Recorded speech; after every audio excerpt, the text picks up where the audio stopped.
পৃথিবীতে পুরুষ মানুষের সুখের স্থায়িত্ব জন্ম থেকে বিয়ের ঠিক কবুল বলার আগ মুহূর্ত পর্যন্ত।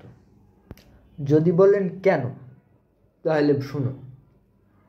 পুরুষ মানুষ বিয়ে করার আগে কেউ 5টা, কেউ 10টা, কেউ 15টা, কেউ 20টা, ইভেন কেউ 50টাও মেয়ে দেখে, এবং মেয়ে দেখার পরে একজন মেয়ে পছন্দ করে তার সাথে বিয়ের বন্ধনে আবদ্ধ হওয়ার জন্য রাজি হয়। এ পর্যন্ত সবই ঠিক আছে। সমস্যা শুরু হয় যখন বরযাত্রী লইয়া অনেক মানুষ নিয়া বিয়ে বাড়ির গেটে গিয়া দাঁড়ায়। বিয়ে বাড়ির গেটে যখন দাঁড়ায়, গেট আটকায় কারা? পাড়াতো, খালাতো, ফুপাতো, মামাতো, মাসতুতো, পিসতুতো যারা, এদের সুন্দরী সুন্দরী মেয়েগুলা বা এই ধরনের শালিগুলা। তখনই শুরু হয় প্রথম আফসোস, যে আমি যখন এতগুলা মেয়ে দেখলাম, তখন এই সুন্দরী সুন্দরী পরীগুলা কোন জায়গায় ছিল, কোথায় ছিল, কোন কূপির মধ্যে ছিল, কোন কুয়ার মধ্যে ছিল, কোন গুহার মধ্যে ছিল। আফসোস এখান থেকেই শুরু। এবার যখন কবুল বলে, কবুল বলার পরে বেশ খুশি যে বিয়ে করছি। কবুল বলার পরে যখন বিয়ে শাদী করে বউ নিয়ে বাড়ি আসে, তখন তোর মহা খুশি ভাব হয়। আসলে না, এবার শুরু হয় কি? বউয়ের হাসি। আহা, বিয়ের একদিন পর থেকে, শোনো না আমার এই জিনিসটা নেই, শোনো না আমার এটা খাইতে মন চাচ্ছে। এখন পুরুষ মানুষ মনে করতেছে যে নতুন বউ বাড়ি এইভাবে থাকতো, তাকে যদি কিছু না খাওয়ায় তা জিনিসটা খারাপ দেখা যাবে, তো সব কিছু নিয়ে আসে। এভাবে বউয়ের মন রক্ষা করতে করতে আস্তে আস্তে শুরু হয় কি, ঘরে পেঁয়াজ নেই তা খেয়াল করো নাই, ঘরে তেল নাই তা খেয়াল করো নাই, ঘরে মাছ নাই তা খেয়াল করো নাই, ঘরে গোশ নাই তাই খেয়াল করো নাই। এই খেয়াল করো নাতেই পুরুষের দ্বিতীয় কিস্তি সুখ যতটুকু ছিল এটুকু উড়ে যাওয়ার স্টাইল বা চলে যায়।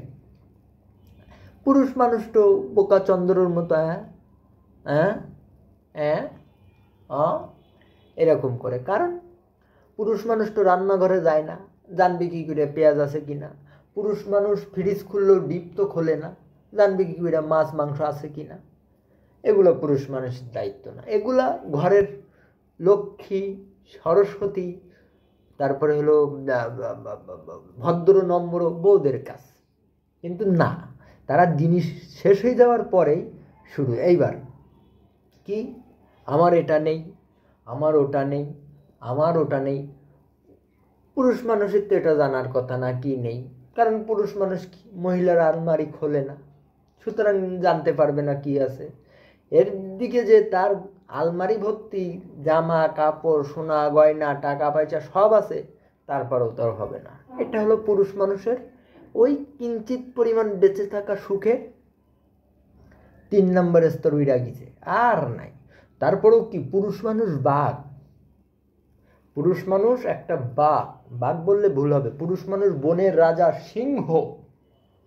সেটা সিংহ কাদের সামনে?